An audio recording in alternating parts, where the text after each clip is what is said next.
Boa tarde a todos. Vamos dar início a mais uma reunião do Grupo Latino-Americano de Estudos de Tumores Hereditários. Vamos dar início aí na nossa reunião, nossa primeira reunião do mês de abril de 2021. E hoje nós temos o prazer de ter a presença da doutora Renata Sandoval, que gentilmente aceitou o convite para falar hoje para a gente aqui no nosso grupo de estudos. E a Renata é uma amiga de muitos anos e médica geneticista, responsável pela oncogenética do Hospital Sírio-Libanês em Brasília. E ela fez a escolha de um tema muito interessante e a gente vai fazer uma discussão sobre esse tema hoje aqui. Lembrando que nós temos a tradução simultânea para o espanhol e eu gostaria de começar agradecendo ao laboratório GENIUAN e a Gênia, são dois laboratórios de genômica que proporcionam essa tradução maravilhosa que o Nelson e a Estela fazem para a gente aí toda a reunião. Quem quiser ouvir em espanhol, é só clicar no item Interpretation, na parte inferior da tela do Zoom, e escolher espanhol. Hoje nós temos aí, já temos quase 30 pessoas assistindo a gente, tem gente da América Latina todinha hoje, Renata, já tem a Karen lá do Chile, tem a Emília Modolo Pinto, lá do St. Jude's, que está assistindo a gente. Muito obrigado, Emília, pelo prestígio da sua presença aqui hoje, que recentemente publicou um trabalho interessante aí sobre modificadores de TP53. Tem a Clarissa, a Érica também está assistindo, a Yane, a Holanda, tem a Janina, nossa enfermeira lá do Sírio, e uma série de outras pessoas aqui que nos prestigiam sempre. O geneticista lá da BP, o Pablo, está aqui com a gente também, a Natália, nossa enfermeira, e o Thomas Gollett, professor lá de Jundiaí, que sempre nos prestigia também com a sua presença, e inúmeras outras pessoas. Muito obrigado a todos vocês que estão nos assistindo. Então, eu vou passar a palavra para você, Renata, e eu queria que você ficasse muito à vontade. A nossa apresentação é sempre informal, a gente vai conversando, eu vou passando para você durante a apresentação as perguntas que quem quiser fazer aí pelo chat pode fazer. E, mais uma vez, agradecer você pela gentileza de nos proporcionar dividir o seu conhecimento com a gente aqui hoje no grupo de estudos. Tá, Renata? A palavra é com você. Muito obrigada, doutor Benedito. Eu queria agradecer, né, pelo convite e a oportunidade de aprender junto, né, porque sempre quando a gente faz uma aula, a gente tem que revisar tudo e é um grande aprendizado. Então, agradeço a oportunidade e tomara que a gente faça um bate-bola legal aí nessa próxima hora sobre esse tema. É um tema meio amplo, né, então a gente vai discutir talvez vários pontos importantes, tentando abranger as coisas do dia a dia mesmo e respeitando, né, a heterogeneidade aí do público que participa das reuniões. Então, é claro que assim fica um tema amplo como câncer hereditário, mas talvez eu vá puxar um pouquinho mais para câncer de mama e ovário hereditários, falar um pouquinho mais talvez de Lynch em alguns momentos, mas assim o importante é o conceito de tudo que a gente vai discutir. Eu não tenho nenhum conflito de interesse em relação à apresentação de hoje. E o que eu pontuei que talvez fosse interessante, então, a gente discutir nessa apresentação, é ainda a história, né, de qual é a melhor testagem, a estratégia, né, de testagem, em relação à seleção da população a ser testada. Então, será que a gente continua usando critérios clínicos, rastreio universal, e os casos altamente suspeitos, mas que a gente faz uma melhor testagem, melhor abordagem, mas vem um teste não informativo, né? Um teste negativo. Algo que também tem sido discutido muito nos últimos anos, os achados incidentais germinativos, né? Em testes somáticos, que talvez valha a pena a gente ter um pouquinho mais de atenção, principalmente se tiver um oncologista, né? Na plateia. E em relação à nossa realidade, né? Então, a gente tem tantas inovações tecnológicas e qual que é o acesso dos nossos pacientes em relação a tudo isso, né? Será que a gente já discute isso há tantas décadas, né? E será que a gente está conseguindo distribuir o que precisa para quem precisa? Então, assim, acho que são coisas para a gente refletir. Em relação a estratégias de testagem genética, eu acho que, apesar da gente já saber, né, discutir muito painel, eu acho que vale a pena sempre reforçar, principalmente que, às vezes, pessoas que estão em cidades diferentes, em cidades do interior ou em estados em que não tem acesso à testagem que a gente tem, às vezes, num grande centro, para a gente tomar muito cuidado, porque as coisas avançaram desde o início que a gente começou a usar a testagem genética. Então, como era muito caro, primeiro a gente usava mais mutações fundadoras. Depois, se não tem nada ali nas mutações fundadoras, que seja para BRCA, que seja para outras condições, a gente partia para sequenciamento gênico, né, às vezes de 1, 2 genes, e quando não vinha nada, ainda fazer a complementação com MLPA, que é para a gente estudar a presença de grandes deleções e duplicações do DNA que o sequenciamento convencional não pegaria. Aí vieram os painéis multigênicos, mas que no início eles ainda não preenchiam essa brecha das grandes deleções e duplicações, e hoje a gente já tem painéis multigênicos validados para ver essas grandes deleções e duplicações que a gente chama de CNVs, que são Copy Number Variations, né, ou variações no número de cópias, que também são variações patogênicas muitas vezes. Então, quando a gente tem... Pode falar, Benê. É muito legal isso que você fez aí. E em quanto tempo isso aconteceu? Só para o pessoal ter uma noção, entre você fazer a mutação fundadora e chegar hoje nos painéis que nós temos com validação para copy number variation e outras coisas. Década de 90, né, Benê?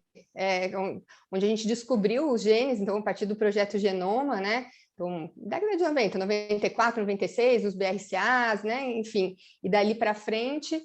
E lembrando que, por exemplo, nos Estados Unidos, ainda o laboratório ele patenteou BRCA, BRCA1, BRCA2, e ainda deteve aí um monopólio, né? Durante um tempo que, só em 2013 que a Suprema Corte falou que não podia patentear, e daí que veio essa parte comercial e que avançou demais, né? Imagina, de 2013 para agora, a gente está andando em passos de gigante, assim, né? Então, assim, não faz muito tempo, né, Benê? Não, esse é muito interessante, esse resumo que você fez, porque a gente fala em 20 e poucos anos, né? Praticamente 2 décadas, a gente passou do zero para o que a gente tem hoje, né? Descoberta dos genes aí em meados da década de 90, né? Onde a gente fazia aquele sangue todo manual, aquela coisa toda. Até hoje, que você tem esse destrinchamento total do DNA com as máquinas novas de NGS, né? Eu acho uma tecnologia sensacional, né? Você fazer todo aquele desmonte do DNA, depois o computador faz toda a checagem de reencaixe, é uma coisa muito interessante, né? Então, isso fez com que o custo despencasse, né? Se você falasse o estudo de uma single ou de uma mutação fundadora lá atrás e comparar com o que a gente faz de custo hoje com painel multigênico, eu acho que tornou tudo muito mais acessível, né? Muito legal esse slide, Renato. A gente pensa, eu até parei nos painéis multigênicos, mas a gente tem o exoma, a gente tem o genoma, né? Então, a gente tem ainda outras ordens de grandeza, cada um com as suas coberturas, e pensar nisso, né? Que no projeto Genoma, um genoma demorou uma década e gastaram bilhões de dólares, e hoje em dia tem laboratório na Europa que faz um genoma por 3.000 euros, né? Então, assim, é incrível como a tecnologia nos proporcionou muitos avanços, né? Então, assim, se a gente exercitar, vamos pensar um pouquinho mais voltado para mama, ovário, hereditários, vamos usar esse cenário como exemplo, né?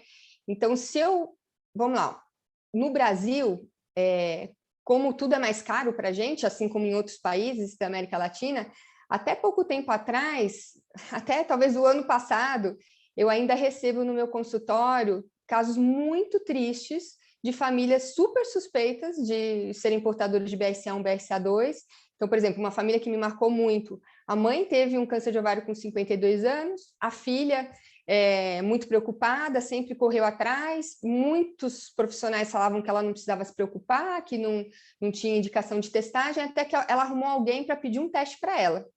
E eles pediram uma pesquisa de BRCA, que num laboratório aqui no Brasil, na verdade, eles não deixavam muito claro que eram só as mutações fundadoras dos judeus Ashkenazi, né? São 3, né, mutações pontuais. E a paciente fez, recebeu um negativo, ficou feliz da vida, mas com 50 anos ela teve um diagnóstico de câncer de ovário, daí a gente fez o sequenciamento adequado e ela tinha uma mutação no BRCA2.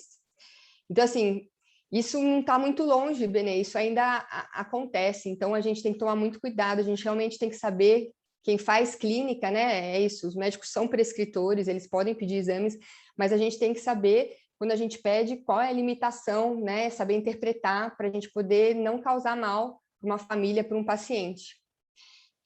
Então, assim, mutação fundadora, no Brasil a gente pode até pegar alguns pacientes, sim, tem algumas mutações que são bem prevalentes, fundadoras de judeus aqui no Brasil, mas não é o suficiente. Se eu pedir só BRCA1 e BRCA2, também eu vou perder casos, né? Então, apesar da gente saber que 60% a 70% dos casos de HBOC estão associados a BRCA, a gente sabe que tem outros genes envolvidos, né? Então, se a gente não pede um painel, nos casos que vem negativo, você pede, olha, de 3% a 11,4%. Cada trabalho traz, às vezes, um percentual diferente, né? Porque depende da população que foi selecionada para o estudo, mas é uma parcela importante, né? Que deve ser considerada. Se a gente fizer um sequenciamento gênico ou um painel, mas que não é validado para variação no número de cópias, para grandes deleções e duplicações. Daí a gente perde um tanto de caso, é claro que depende também da população estudada, mas, por exemplo, tem esse trabalho brasileiro de 2016, que mostrou, então, que existem pelo menos 3,5% dos casos HBOC que estão associados a rearranjos que só são identificados, né, por meio de MLPA ou painel, de repente, validado para CNVs. A inserção halo, que é uma mutação fundadora portuguesa. Então, dependendo de algumas regiões, eu vou ter uma prevalência grande dessa mutação. Então, se eu não acesso ela, não tenho uma técnica que faça esse diagnóstico, eu vou perder paciente.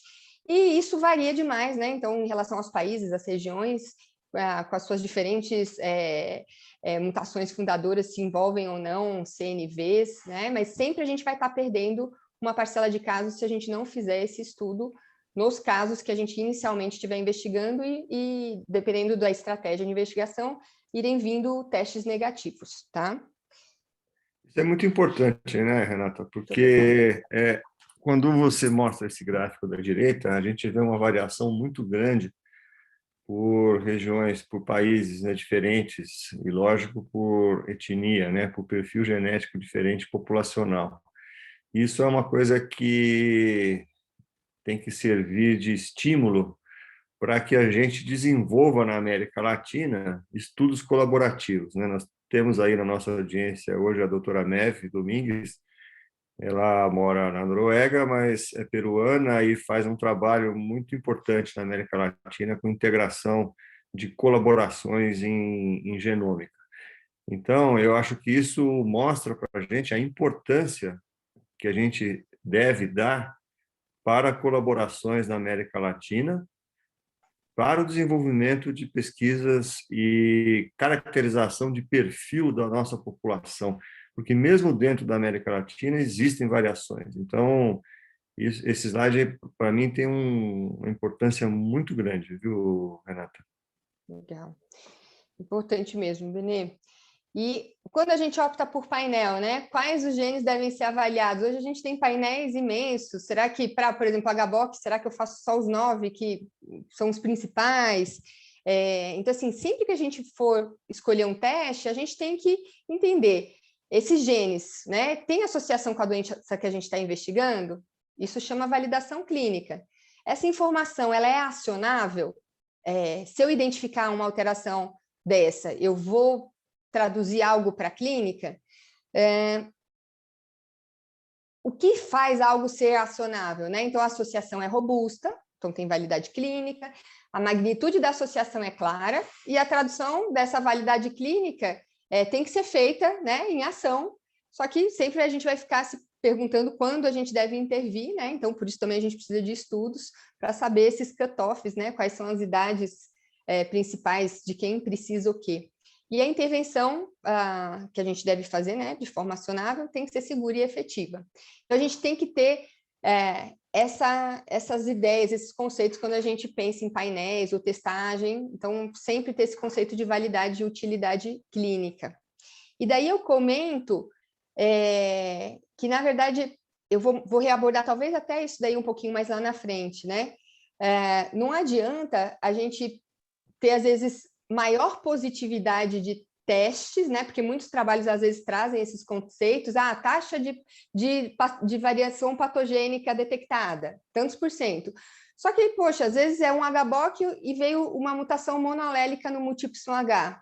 A princípio, não tem correlação, né? Não tem força de associação ainda. Então, é um positivo, mas é um positivo não acionável, ou às vezes eu ter variantes patogênicas em outros genes associados a doenças recessivas e que aquilo lá só faz um status de portador, mas não tem nada a ver com aquela síndrome hereditária, né? E falando também, né, nesse fluxo da melhor estratégia de identificação, então a gente vê muitos estudos de custo-efetividade e que a gente tem que lembrar que, na verdade, o custo-efetividade ele tem a ver com um contínuo. Não é só você identificar o paciente, você não tem custo-efetividade se você não dá acesso ao que ele precisa. Então, eu identifico uma paciente com BRCA2 alterado, eu preciso ter, de repente, a testagem para familiar, eu preciso ter a ressonância, eu preciso que ela tenha acesso às cirurgias redutoras de risco, se for um desejo dela. Então, é um caminho, né? É um contínuo. Então, eu fico muito preocupada, depois a gente vai conversar também da nossa realidade, que a gente lê muita literatura americana, né? Como esses 2 trabalhos que eu estou trazendo, mas que a gente tem que organizar todo um suporte, a gente tem que pensar no contínuo, não é só identificar para a gente ter esse desfecho final, né, de benefício em custo-efetividade, porque realmente a maior parte dos trabalhos trazem custo-efetividade, né, na identificação de pacientes, mas daí eles estão considerando que os pacientes fizeram a salpingoforectomia, que eles fizeram a mastectomia profilática, isso vai lá no cálculo estatístico, né? E daí, assim, para esse... Oi, pode falar. Não, eu acho que esse ponto que você está falando é muito, muito importante, ainda mais num continente como o nosso, subdesenvolvido, que a gente tem todas as dificuldades logísticas aí para atendimento adequado, para a realização de exames adequados. Então, o custo-efetividade ele vem com a identificação da família, com a prevenção primária, com a prevenção secundária, com o aconselhamento genético. Tem toda uma estrutura, não adianta você identificar o indivíduo e depois não oferecer a esse indivíduo, a essa família, a estrutura mínima para que a prevenção primária e secundária seja feita de acordo com o que mandam os guidelines. Nós temos 2 comentários aqui que eu acho que vale a pena colocar, que é a Natália Pereira, que a gente cita aqui em São Paulo, ela fala para a gente que é muito importante a gente pontuar mesmo esses perfis populacionais, né, na América Latina, em estudos de variantes provavelmente patogênicas e patogênicas, e a Teresa Cavalcante também coloca que mesmo os painéis que têm validação para CNV, é muito heterogêneo, então os laboratórios deveriam detalhar melhor, né, qual é o pipeline de regulamentação para aquele teste realizado, porque isso não está muito bem definido ainda no Brasil, né, e isso pode trazer um resultado falso negativo, né, Renata? Nossa, isso é super importante, né? Essa vigilância dos laboratórios, técnica, primazia, né, de técnica, e deixar claro, né? Porque assim, o laboratório que às vezes não deixa claro qual é a metodologia, e que daí, na realidade, às vezes até um laudo que não deixa claro, fica difícil até para o profissional que vai fazer o aconselhamento explicar quais foram as limitações daquele resultado, né? Então, acho super importante o que as meninas mencionaram. E, Benê, eu coloquei esse slide, então, voltando aí para a nossa linha de raciocínio, que, assim, para a gente também ter esses dados, a gente precisa ter dados de prevalência. Então, a gente só consegue calcular isso, né, fazer esses raciocínios, se eu tiver dados de prevalência das mutações, quais mutações, né? Então, a gente precisa de ter essa foto, né, das populações, tá? Então, porque vocês veem, até nesse trabalho de 2019, é diferente os Estados Unidos e Inglaterra, né? Então, prevenção de 2.101 casos de câncer de mama e ovário e 633 mortes em relação à testagem multigênica. Nos Estados Unidos, bem maior, mas eles calcularam isso com base nos dados de prevalência, né, do que eles esperam da população de ser mutada, né? E daí, às vezes, você vê, quem já consegue fazer isso, opa, já começa até a falar de screening independente de história familiar, né? Então, será que vale a pena testar todas as mulheres? E daí, nesse trabalho, eles falam de testagem, então, de custo-efetividade de testagem de assintomáticos entre 20 e 35 anos na população geral. Então, em população não selecionada, né, por história pessoal ou familiar. Então, assim, isso a gente vê. Então, já que a gente está falando de update, né, de testagem, então isso tudo vem sido discutido na literatura, mas talvez para a gente tem que resolver outras coisas ainda, né? Então, vamos lá. Se a gente precisa chegar num dado de custo-efetividade, que esse dado depende de dados de prevalência, a gente precisa até ser um pouquinho crítico no jeito que as populações dos estudos publicados foram selecionadas. Então, olha só, esse daqui também é associado à BRCA. Então, olha só que interessante, Benê. Eu gosto muito desse artigo, não é tão novo, é de 2019, mas, por exemplo, se a gente pegar, ó, triplo negativo, olha só, na Coreia do Sul, acharam, né, nessa população de triplo negativo, mais de 30% de pacientes mutadas. Aqui nos Estados Unidos, opa, um pouquinho mais de 10%, né? Então, assim, é muito variável. População selecionada por história familiar, população, vamos lá, não selecionada, né? Então, assim, a gente tem que olhar com muito critério, até quando a gente vai desenhar um estudo, para pensar nisso, e até quando a gente vai fazer um estudo de custo-efetividade também, até isso daí vai mudar esse dado com base nesse número que você determinou, né, de prevalência. Eu acho que todo estudo tem esse viés de entrada de pacientes, de sujeitos de pesquisa.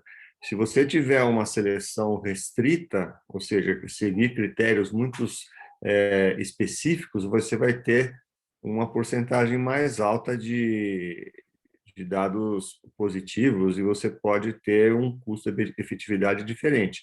Se você tiver um critério de inclusão muito mais frouxo, né, mais sensível e menos específico, menos restrito, você vai cair nessa coluna menor que você mostrou por último e você talvez não tenha o mesmo resultado se você tiver um critério de inclusão mais restrito. Então, sempre que a gente vai fazer um estudo de custo-efetividade, é muito importante você fazer uma avaliação do que você está estudando, né? Qual a população que você restringiu ou não restringiu para fazer a avaliação de custo-efetividade. Isso que você falou, Renato, eu acho que é muito, muito importante. Muito bom, Benê. Seguindo aqui, que eu quero falar ainda muito com vocês, aproveitar o tempo.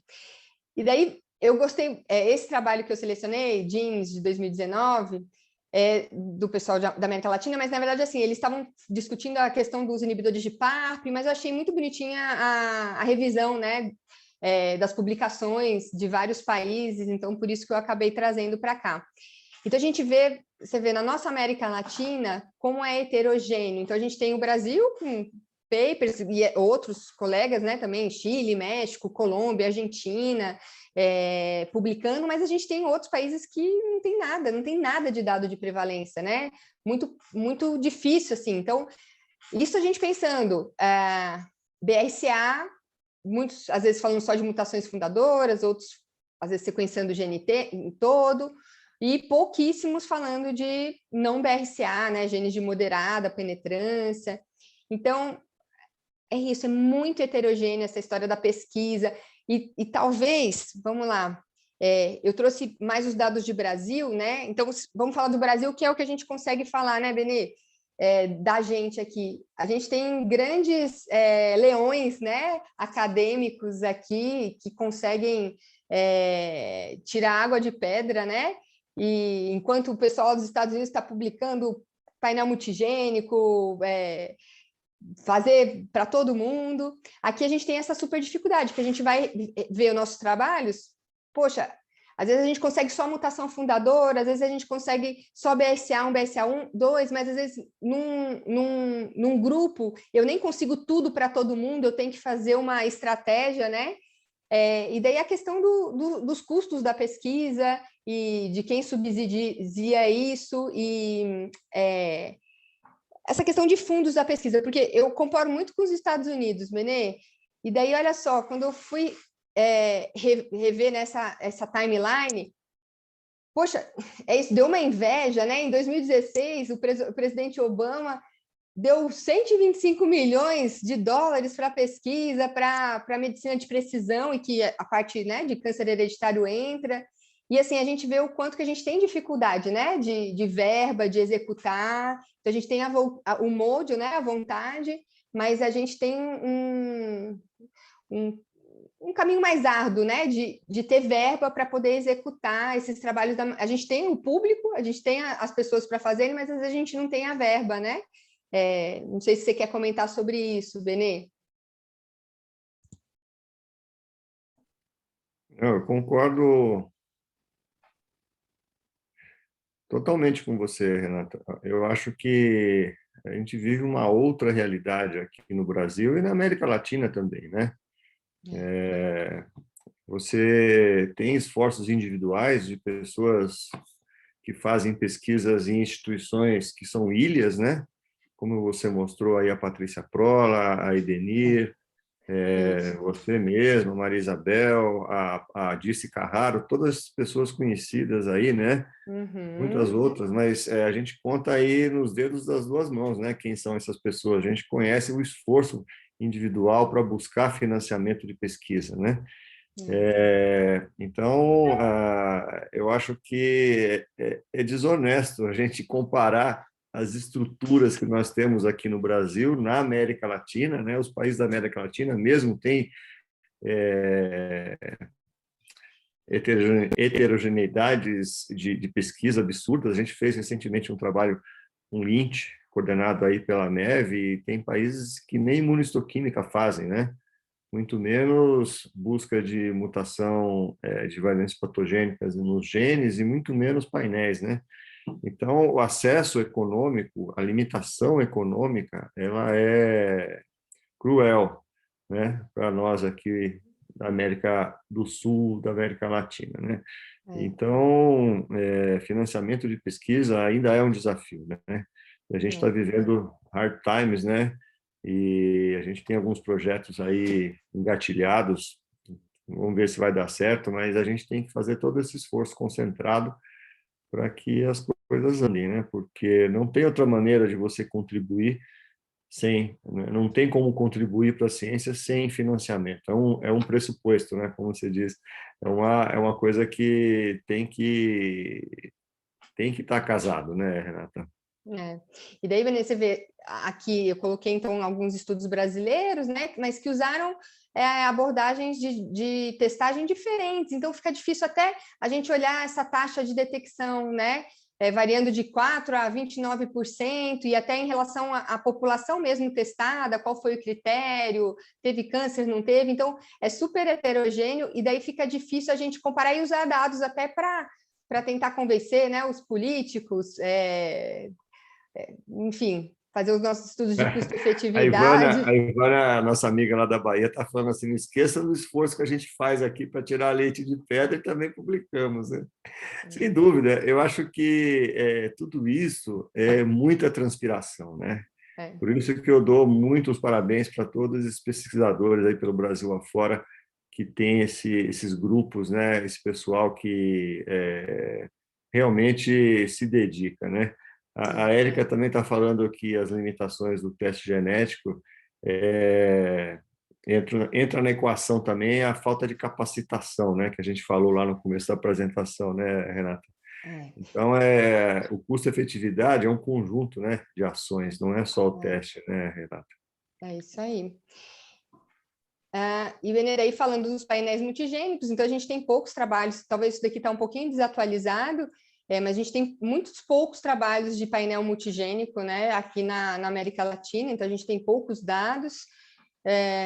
Tem esse grupo Lacan, né, que publicou um pouquinho, assim, o Brasil não participou, mas participou a Argentina, México, Guatemala, um N pequeno, acho que eles, nesse trabalho, eles fizeram 222 indivíduos, mas eles tinham uma previsão de 400 e pouco, e com estudos assim a gente consegue uma fotinho, né, mas ainda muito tímida, né, do que a gente tem, não só para BRCA1 e BRCA2, que são os genes mais investigados, como para genes não BRCA, que também estão envolvidos, por exemplo, para síndrome de mama ovário hereditários. Aqui a gente acabou conseguindo, mas é isso, é muito legal a gente ter publicado esse ano esse trabalho, né, com pacientes de uma instituição terceirizada, pacientes, uma parte convênio, então isso aqui é diferente, né, Benê? É um público altamente selecionado, então não representa Brasil, né? Que 70% dos nossos pacientes não tem convênio médico, dependendo do SUS, mas assim, então a gente conseguiu publicar uma coorte, foram incluídos 224 pacientes, e nesses 219 fizeram painéis multigênicos. Daí a gente detectou, na verdade, aqui 2 pacientes tiveram 2 variantes patogênicas, mas a segunda era associada a desordens recessivas. Então, se eu pegar todos os pacientes com mutação que tiveram alguma aplicação, enfim, sairia então 20%. Se eu colocar uma por paciente, né, desconsiderando essas duas. E, é claro, BRCA1, BRCA2, isso daqui na verdade, Distrito Federal, tá? Não é São Paulo, então foi um dado mais regional. É claro que Brasília recebe gente do Brasil inteiro, né? Então é um lugar diferente, que foi criado, né, década de 60, e vieram migrantes de todo o país, então até é uma amostra interessante, e que a gente teve, né, assim, TP53, um tanto, genes de média penetrância, né, então esses foram os genes que vieram com variações patogênicas, então, nessa amostra. Então, assim, nessa amostra, a população estudada foi, então, maioria mulheres, com câncer de mama abaixo dos 50, pré-menopausa, com carcinomas invasores, receptor hormonal positivo e HER2 negativo, graus 2 e 3, os tumores, e a maior parte com história familiar positiva para câncer, principalmente mama, e 85% das pacientes preenchiam critérios NCCN de testagem. Então, a taxa de detecção foi de 20,5%, e se a gente pensasse, então, só nas pacientes que preenchiam critérios NCCN, 23,6%. E o que chamou a atenção foram os genes de moderada penetrância, que foram considerados ATM e CHEK2, e a gente também teve um número interessante, né, de CNVs, do que a gente estava discutindo, 8,7% das pacientes, e 3,5% de pacientes com Lifraumene. E daí aqui é um pouquinho, só a gente comentando em relação a essas variantes, então, acionáveis.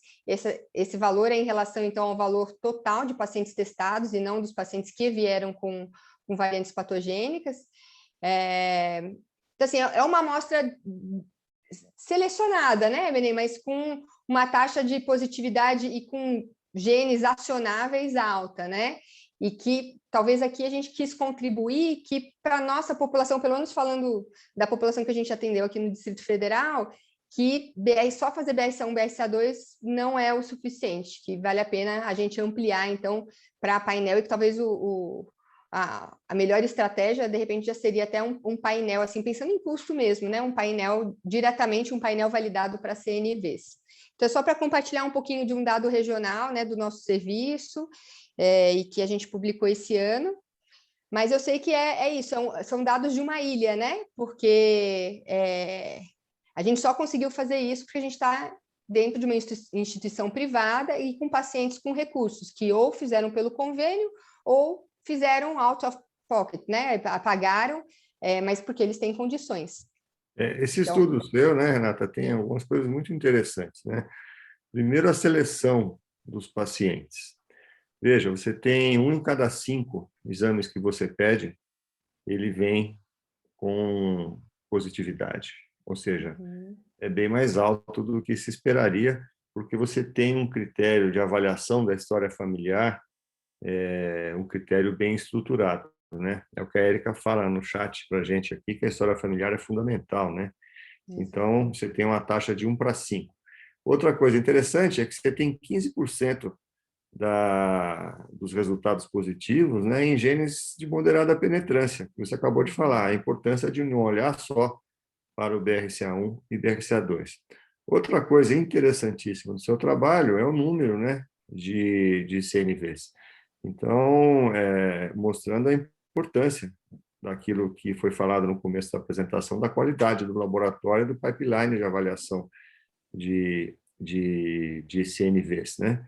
E você tem aí também mais ou menos 1 para 5, um pouquinho menos, né, de variáveis que têm alguma ação para você fazer. Então, apesar de serem dados restritos, regionais, dá uma ideia para a gente da importância de tudo aquilo que você falou agora há pouco, né? Do critério de inclusão, da qualidade do exame a ser realizado, a capacidade que você tem de ter uma ação com esse resultado e não olhar só para o BRCA1 e BRCA2. Parabéns pelo paper, Renata, muito interessante. Obrigada, Beni. Então, voltando, agora nosso próximo item, né? Seleção da população a ser testada. Será que a gente seleciona por critérios clínicos ou testagem universal, né? Que foi o que o Colégio Americano de Mastologia trouxe, pelo menos para a BRCA1, BRCA2 e PALB2. Eu acho que assim, o que a gente tem que perguntar é qual é o incremento na taxa de detecção de mutações acionáveis, né? Então, essa é uma pergunta importante. E daí, assim, eu acho que muito dessa discussão veio desse trabalho, e daí que eu gosto sempre de mencionar, é um trabalho fantástico, se você for, assim, que convence quando você olha, poxa, vamos lá, 959 pacientes testados entre 18 e 90 anos, acometidos por câncer de mama, metade preenchia critérios de testagem pelo NCCN, metade não. E daí eles trazem esse dado da positividade do teste. Opa, dos pacientes que preenchiam critérios, 9,3%, 9,4% tiveram alguma variante patogênica identificada. 50% dos que não preenchiam critérios, quase 8% então dos pacientes que não preenchiam critérios vieram com testes positivos. Tá, então assim, então é para a gente testar todo mundo, mas daí se você vai olhar o dado em si, nos pacientes que não preenchiam critérios, a gente acaba vendo assim, por exemplo, RAD51C, D, que ainda não são muito bem validados, de potencial risco, né, para triplo negativo, mas que a gente não tem uma magnitude de risco definida, múltiplo H monoalélico, que é muito frequente na população e que também a gente não consegue dar valor para isso ainda, em relação à mama, para intestino, quando tem casos na família já de câncer coloretal, a gente até começa mais cedo a colonoscopia, mas o NTHL1, que tem a ver com polipose recessiva, PALB2, alta penetrância, ok, mas muito CHEK2, BRCA2, que também às vezes parece muito com câncer que a gente espera na população, né, pós-menopausa, e outro aqui de moderada penetrância ATM. Então, assim, acho que os critérios pegam a maior parte dos pacientes. É claro, famílias até de BRCA2, mas que são menos acometidas, elas têm uma penetrância menor, né? E daí talvez a testagem universal vai pegar essas famílias, né, com uma menor penetrância, casos que parecem mais com casos que a gente espera na população. Mas eu acho que tem uma coisa muito importante aí, Renata, que ele dividiu de maneira muito quadrada, né? Preenche critério ou não preenche critério. Só que dentro do grupo que preenche critério, você tem, como eu falei lá um pouco antes, uma restrição, ou seja, você selecionou esses casos de maneira restrita. Dentro do outro grupo, que não preenche critério, nós temos subgrupos. Às vezes você tem história familiar importante, mas que não preenche o critério. A gente está cansado de ver isso, né?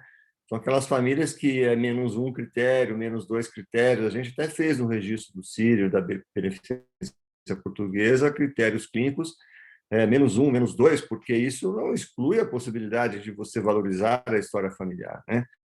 O critério restrito, ele é o máximo que você tem de poder clínico para identificação, mas você ter o critério restrito menos um critério, por exemplo, você não pode colocar esse paciente no grupo da população geral. Ele está no grupo intermediário. Então, quando você vê uma análise desse gráfico que está na tela aí, a gente tem que ter muito cuidado nessa análise para não dizer que o outro grupo é população geral, porque não deve ser população geral, deve ser mulheres com câncer de mama que tenham outras variáveis que não preenchem um critério, mas que não colocam no esporádico da população geral. Não sei se eu fui claro na minha Não, colocação. super, Benê, interessantíssimo que você colocou.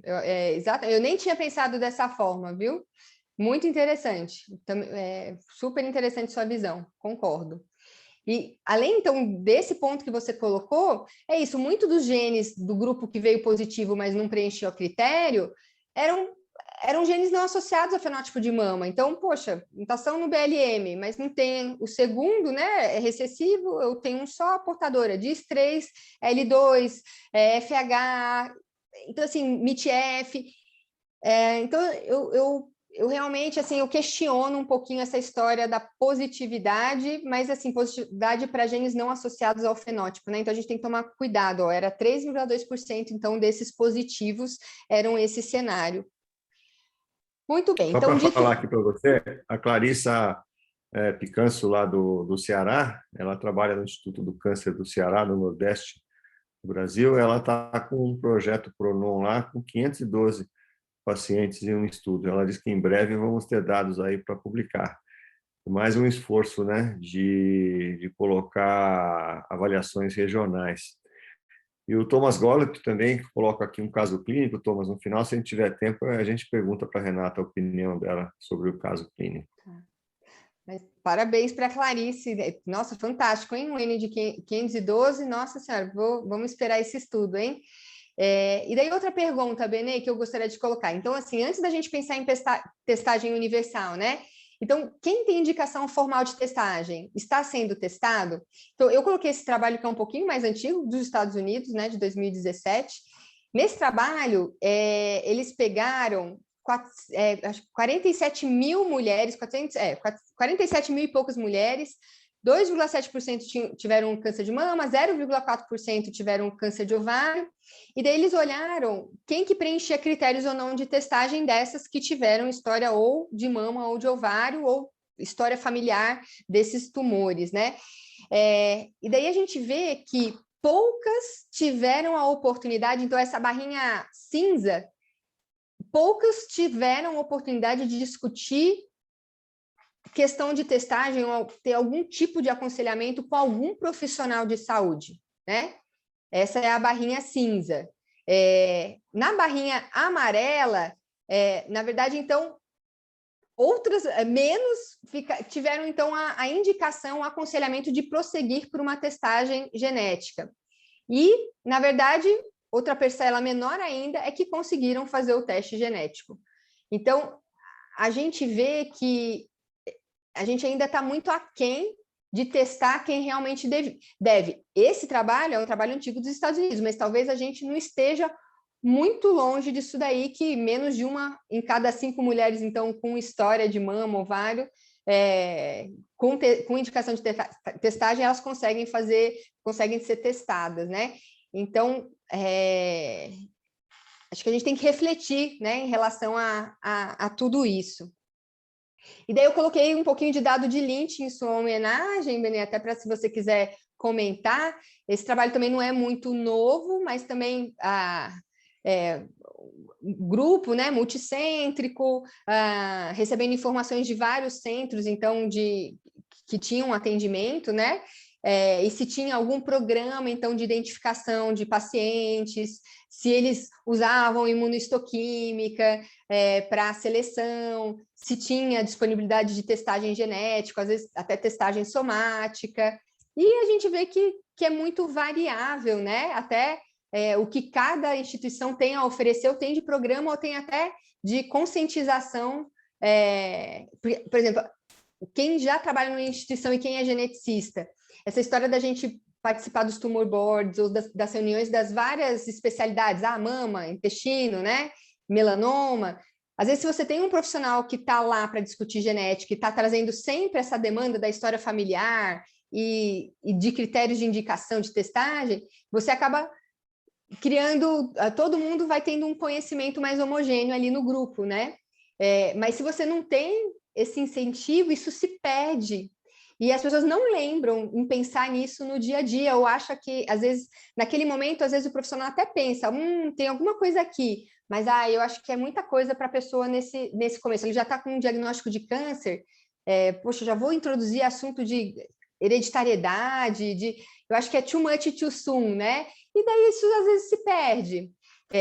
Então, assim, é muito variável, sendo que vocês já discutem há muito tempo tudo isso, né, Benê? Então, assim, a testagem universal de Lynch é desde 2009, né?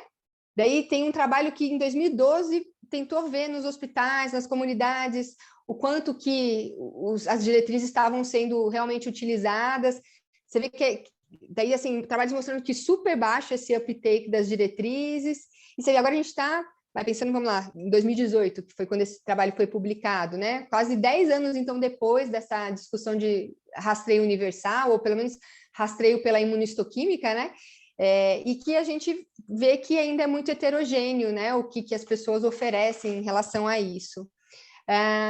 E daí a história, até aqui, é de testagem de familiares em risco, da questão da testagem em cascata. Eu achei muito legal a Ana Carolina Chaves, né, que coordenou o simpósio do Oswaldo Cruz, que foi há algumas semanas. Ela apontou muito isso. Poxa, se a gente não consegue modificar a história daquela família e indicar que outros pacientes sejam pesquisados para rastreio, então, de indivíduos em risco, será que a gente está conseguindo realmente fazer o que a gente precisa, né? Então, a gente vê que não.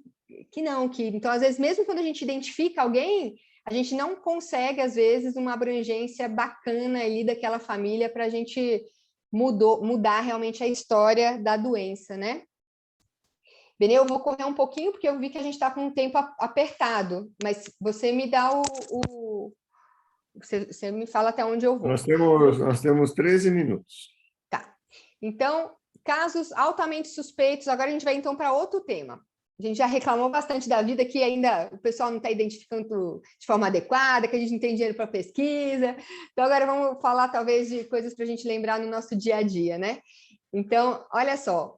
Os casos altamente suspeitos, mas com teste genético negativo, o que a gente pode pensar? Então, vamos lá.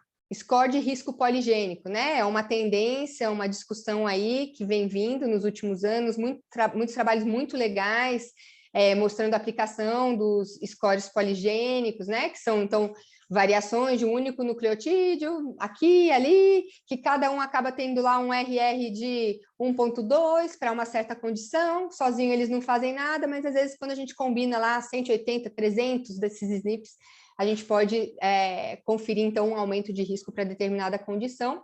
É claro que sempre vai ter genética e ambiente interagindo, né? Mas foi um dado muito bacana, por exemplo, nesse trabalho, que trouxe essa história de você usar o score poligênico, então, tanto em pacientes mutados como não mutados, na população geral. Então, você vê aqui, às vezes eu vou achar um non-carrier, mas com um risco poligênico alto, que coloca ele quase no mesmo patamar de um BRCA2, mas que tem um risco poligênico baixo. Então, às vezes, um BRCA2 mutado e alguém da população não mutada, dependendo desse score de risco, estariam quase que um risco mais elevado, né? Então, assim, para essa população non-carrier, talvez aqui a gente realmente teria que oferecer algo diferente do que a gente oferece para a população geral. E talvez descalonar quem tem a mutação, né? Então, talvez esse aqui seria, às vezes, o BRCA2 com aquela apresentação de tumores mais pós-menopausa, hormonal positivo, sem câncer de ovário na família, com uma história familiar menos expressiva. Então, eu realmente acredito que isso vai nos ajudar aí daqui a algum tempo. Eu só acho que, ainda para a população da América Latina, para a gente ter esses dados, a gente precisa ter estudos de Genome-Wide Association, né? Genome-Wide Association Studies, e a gente ainda tem, então, um mapeamento da nossa população muito baixo, uma representatividade muito baixa nesses estudos, que a partir disso é que são feitos os scores. Eu fico pensando até aqui no Brasil, né? Cada estado a gente tem uma heterogeneidade genética imensa, né? Então, até entre os latinos em si, não dá para a gente colocar todo mundo latino igual, né? A gente tem SNPs diferentes aí, e que, por exemplo, esse artigo de 2020, então você vê lá o título, score poligênico validado para mulheres latinas, né?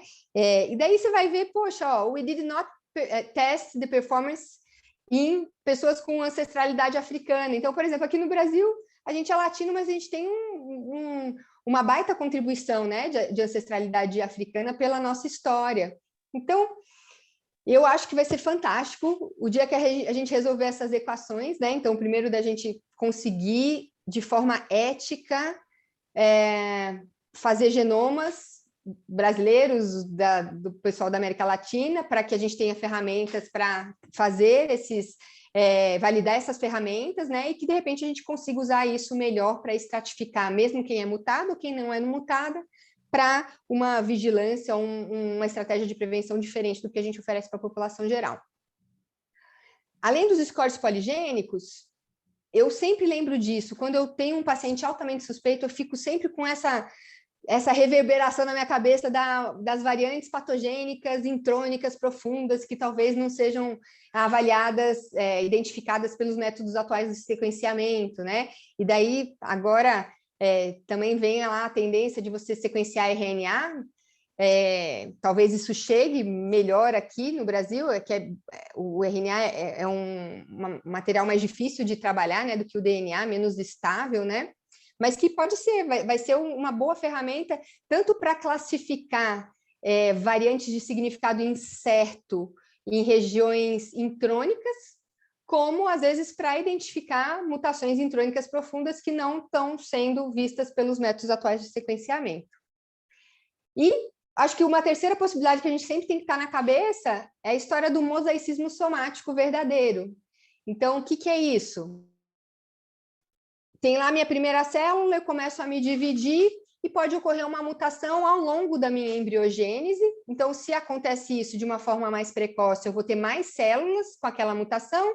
Se for uma coisa mais tardia, eu vou ter menos células com aquela alteração. Então, por exemplo, esse caso, ele só tinha na gônada. Então, por exemplo, se eu faço o teste no sangue desse paciente com uma mutação, eu não vou achar, mas de repente ele pode ter um filho acometido, né? Então, isso a gente chama de mosaicismo pós-zigótico, e que talvez muitos casos que a gente não tem uma história familiar importante, mas tem um indivíduo que foi acometido altamente jovem, que tem, às vezes, até critérios clínicos pessoais para alguma síndrome, pode ser que seja isso. Então, para polipose intestinal, tem vários casos na literatura de APC, né, mosaicismo somático, tem até epimutação, né, constitucional para Lynch. Então, a gente tem essas histórias, tanto mosaico como eventos epigenéticos, às vezes também constitucionais, que às vezes não vão aparecer nos métodos atuais de sequenciamento.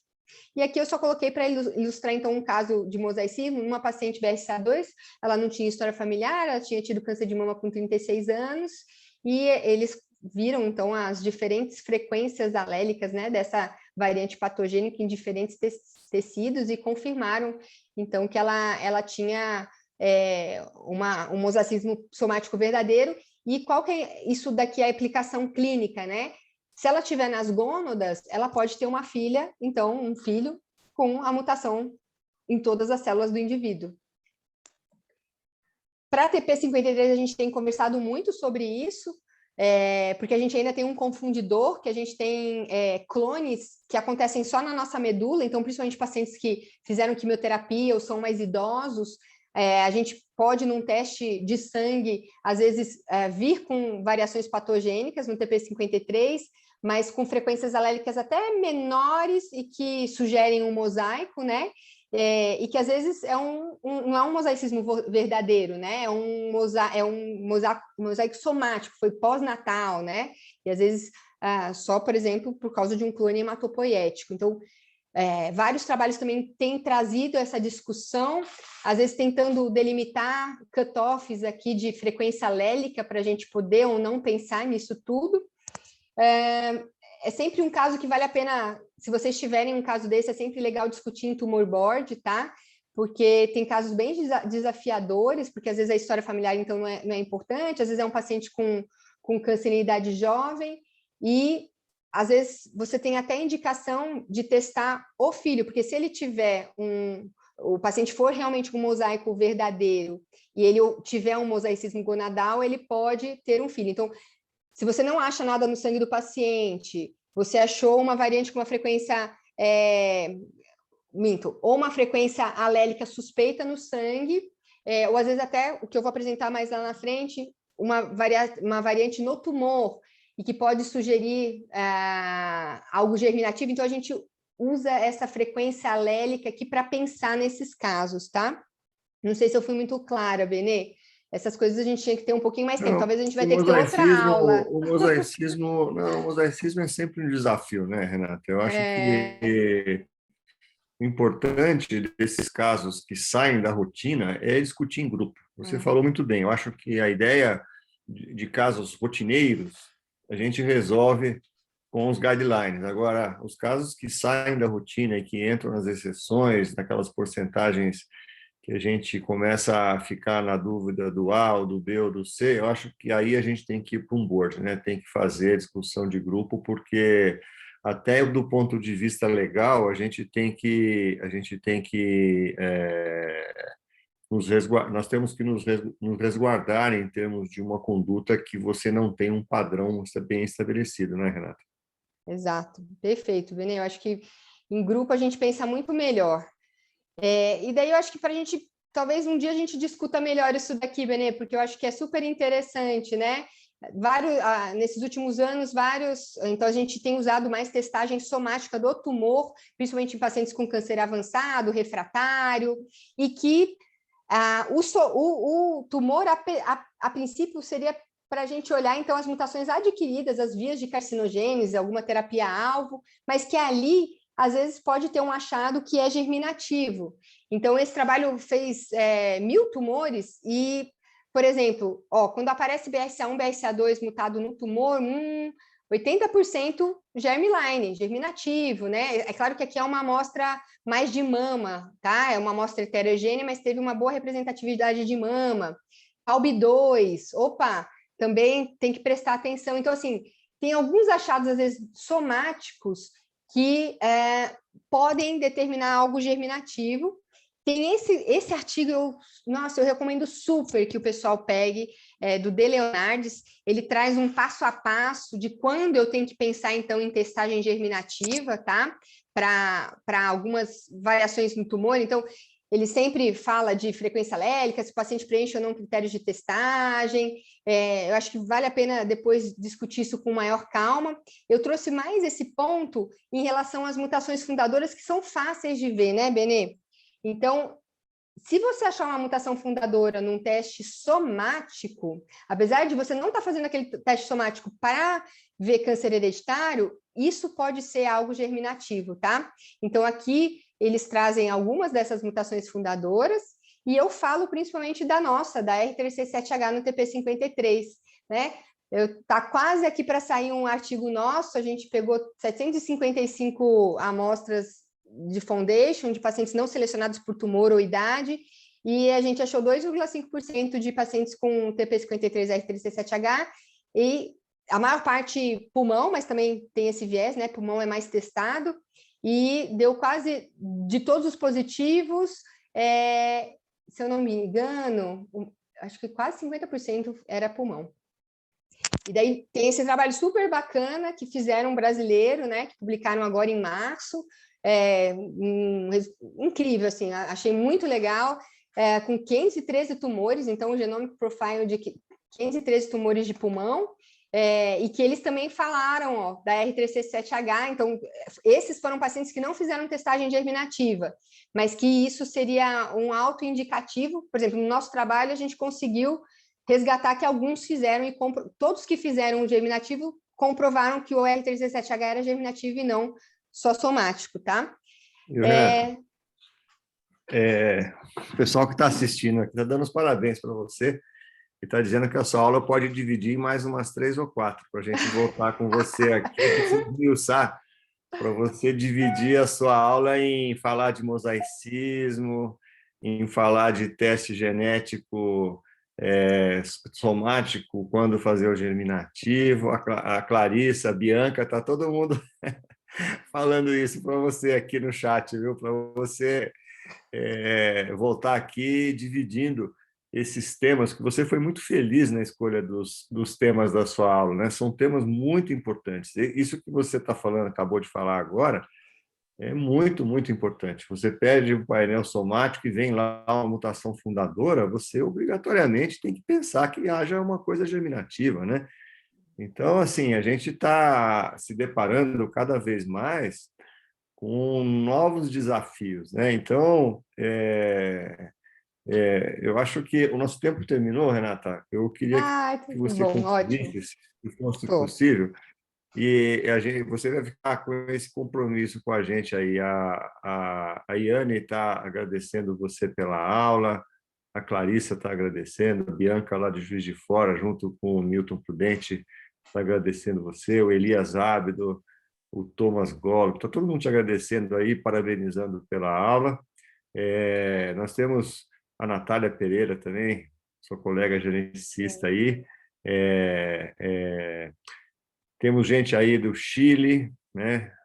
Temos gente do Uruguai, a Patrícia Esperon do Uruguai, temos o Jorge Padrão e a Mabel lá da Colômbia, tem a Neve do Peru, tem o pessoal da Argentina. Então, nós temos gente da América Latina aí assistindo. Eu só queria que você concluísse, porque nós temos aí um tempo fechado de 1 hora, Tá, Benê, e a gente volta depois aí com uma divisão dos temas que o pessoal até pode sugerir depois para a gente no chat. Depois a gente fala até disso. Que pena que eu não consegui fechar com isso, né? Que a gente não pode ter duas realidades paralelas, né? E que é uma coisa que a gente vive muito. Então, assim, quem não conhece Stranger Things, tem o Upside Down, e, putz, isso a gente vive no nosso dia a dia, né? É um abismo. Eu acho que a gente pode falar aí de genética quântica, né? Que tem os mundos paralelos. Então, Benê, depois a gente vai falar sobre isso, tá? Que assim, o público, o privado, acho que é um tema legal, né? Então, esse daqui é um resumo do que a gente falou, e que eu finalizo, então, com essa necessidade que a Érica falou, né? De treinamento dos profissionais de saúde, acesso ao aconselhamento genético, aderência aos protocolos. Então, tudo isso tem que vir junto, né? Quando a gente pensa em testagem genética. Não adianta a gente fazer isso separado, e a gente só vai melhorar se a gente empoderar paciente, empoderar profissional de saúde, fazer estudo colaborativo, né? Então, tem vários... Nossa, tem cada coisa incrível que eu achei de coisas que estão sendo feitas hoje, assim, de graça, né? Então, desde o paciente que faz o site, que começa o site para empoderar os pacientes, né? De estudos científicos, enfim, até esse projeto da Europa, achei incrível, eles dão um curso online de oncogenética, Benê, depois eu te mostro, achei, fuçando na internet, muito legal o projeto.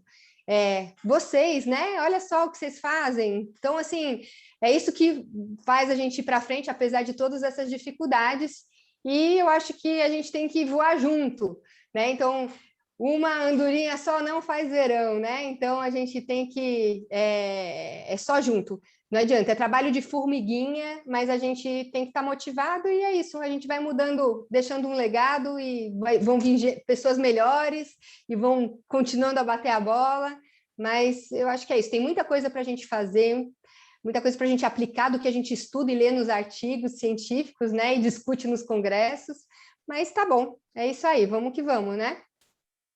Eu acho que o tema é muito amplo, mas você contribuiu de maneira fundamental para a gente. Muito obrigado pela sua excelente apresentação, A audiência se manteve constante desde o começo até o fim. A gente teve aí em torno de 50 pessoas assistindo a nossa reunião do grupo hoje. Um público de todo o Brasil, como você viu, tinha gente da Bahia, do Ceará, da região sul-sudeste, né? E América Latina, vários países. Então, esse é a missão principal do nosso grupo, né? A disseminação de informação de qualidade. A gente não espera fechar o tema em uma aula de 1 hora, porque eu acho que quando você termina uma aula como essa, a gente termina a aula com muito mais perguntas do que quando a gente começou, né? Eu acho que esse é o ponto muito importante para a gente ter na cabeça da gente, né, Renata? Nunca se dá Focar, por... né? Não, A gente nunca tem se que dá por contente com o conhecimento que você tem. Quanto mais você aprofunda no conhecimento, mais você vê que tem um caminho a ser aprofundado, a ser percorrido, né? Então, muito obrigado pela sua apresentação, mais uma vez. Lembrando que essa apresentação vai ficar gravada no website do grupo, em português e em espanhol. Eu queria agradecer também aos nossos tradutores, a Estela e o Nelson, que sempre nos prestigiam aí com a sua competência, e a todos que nos assistiram hoje. Então, Renata, você fecha com as suas palavras finais, por favor. Eu agradeço. Eu estou curiosa com a tradução em espanhol desses meus últimos minutos. Você dá Estou com dó trabalho, porque você deles. fala muito rápido. Olha, deve ter ficado engraçado. Mas é incrível, viu, Benê? Muito obrigado. Pode me chamar sempre, assim, tá? Ah, mas eu Uma acho que você vai satisfação. ter que voltar aqui. O público aí está pedindo você com aquela faixinha assim. O pessoal é muito generoso, né? O pessoal é muito generoso, muito legal, viu? Um beijo a todos, fiquem bem, saudáveis Se cuide, e né? motivados e encantados e otimistas, né? Esse negócio de pessimismo, a gente não sai do lugar. É Então, a isso gente tem que mesmo, ser Renata. otimista, tá bom? Um Muito beijo a obrigado, todos. viu? Obrigada, Boa Beni. tarde a todos. Tchau.